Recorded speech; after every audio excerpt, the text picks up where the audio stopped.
لقد وصلنا رسولك أيها الوالي، فما سبب مجيئك؟ إليك هؤلاء الفرسان تصحبهم معك إلى الشام، ولكن أحذر الدخول إلى الموصل، فلا نريد أن نقاتل الناس فيكم، وقد قتلنا قبلهم من كان يتربص لحظة وصولكم ليستنقذ منكم أهل الحسين.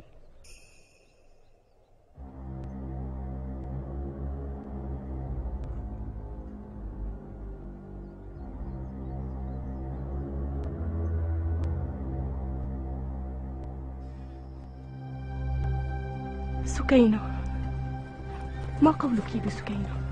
والله لا أدري يا عاتكة، إلا أن الله يهيئ للمؤمنين سبل الفرج من حيث لا يحتسبون. أما كان ينبغي أن تعود إلى المدينة المنورة؟ ما أظنها تقوى على الابتعاد عنا.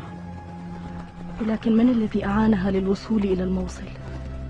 عمتي، هل سأسمع صوت سكينة من جديد؟ وسترينها إن شاء الله.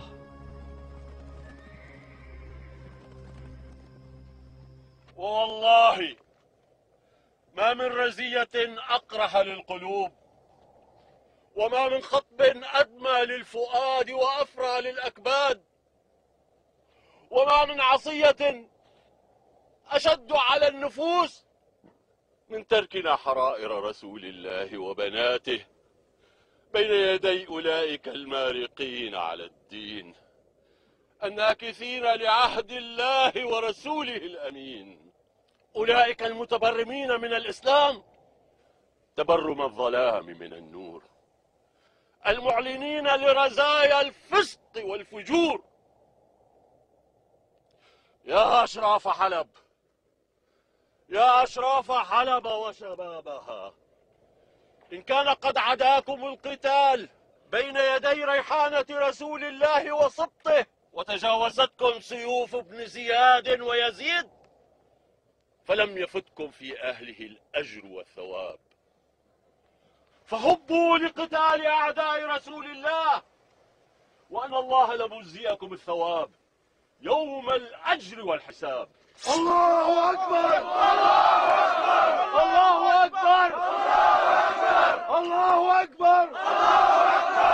الحمد لله عدد الرمل والحصى، وزنة العرش إلى الثرى، وأشهد أن لا إله إلا الله وحده لا شريك له، وأن محمدًا عبده ورسوله،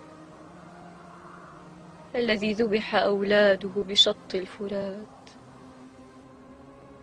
دون أن يدفع عنهم الضيم والبلاء، حتى التحقوا بالرفيق الأعلى، طيبي العريكة معروفي المناقب مشهوري المذاهب، لم تأخذهم في الله سبحانه لومة لائم ولا عزل عازل، عبدوا الله صغارا وحمدت مناقبهم كبارا، وكانوا للمسلمين خير النصحاء، زهدوا في الدنيا زهد الراحلين، ورغبوا في الآخرة رغبة الآملين، وجاهدوا في سبيل الله فاختارهم شهداء. أيها المسلمون، أيها المؤمنون، أتدرون أي نفس نزعت إلى قتالنا؟ أم بأي رجل مشوا إلينا؟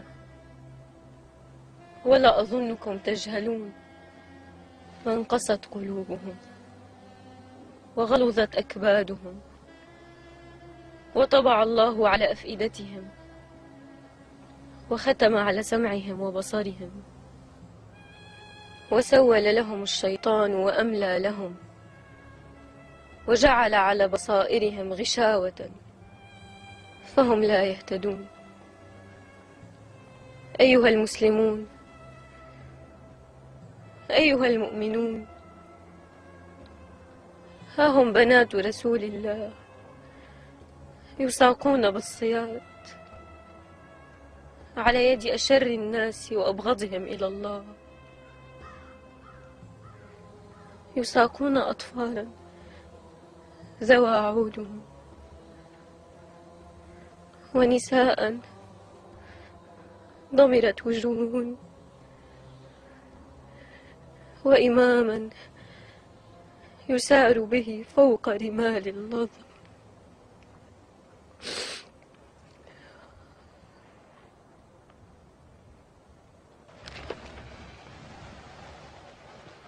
ألك حاجة يا ابنة رسول الله؟ ما بها؟ بها الذي أراده يزيدك بأهل بيت رسول الله. والله لو عاد الأمر لي لأطلقتكم جميعا. تتأسون لحالنا وأنتم تمدون نواصيكم لأمراء السوء يديرونها كيفما شاءوا. هداكم الله إلى جادة الرشد والصواب.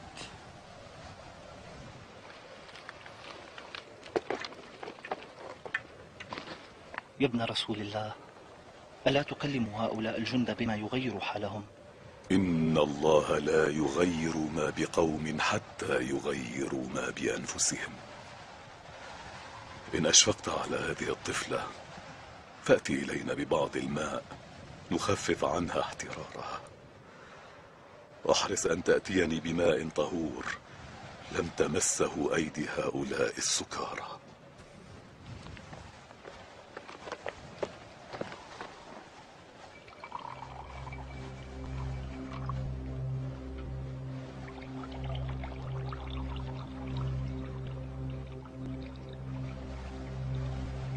وين؟ تعال.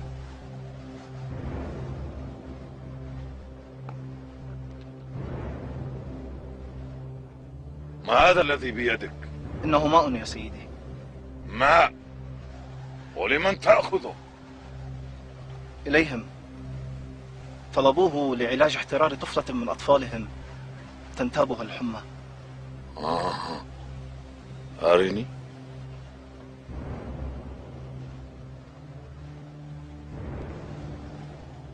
ألا تخجل بأخذها بنصف ما تتسع؟ أزيدها يا سيدي؟ لا، أنا أزيدها لك. اقترب.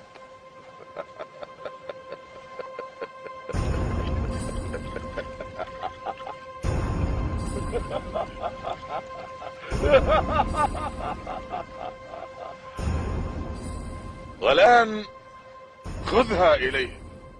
هيا، ما بك وشمت؟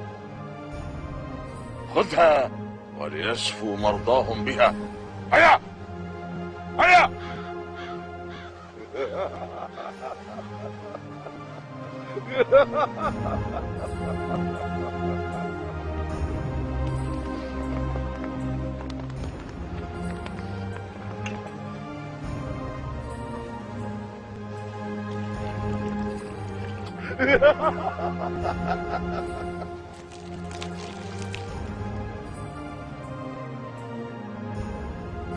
لا تثريب عليك، فقد أمناك فأتمنت، وامتحناك فكنت ناصحا لنفسك.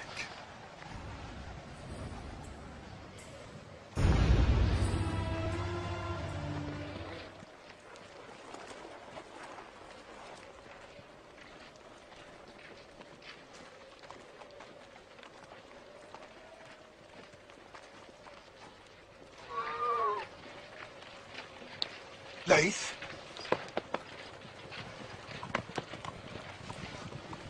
السلام على أبي الأسود الدؤلي. وعليك السلام ورحمة الله يا ليث. ألا تدخل؟ ما جئت ضيفا، وإنما جئت لأطلب النفرة والنصرة. النصرة؟ نصرة من؟ نصرة أبي عبد الله الحسين. هيهات هيهات، والله قد خسرنا الفوز معه وأخطأنا السبيل إليه، ونحن في غفلة من أمرنا، فما علمنا مقصده إلا بعد أن تلقفته سيوف الإثم والعدوان. أفإن عاد الحسين وطلب إليك أن تؤمن أهله وتذود عنهم تجيبه يا أبا الأسود؟ قل يا ليث، ما وراءك؟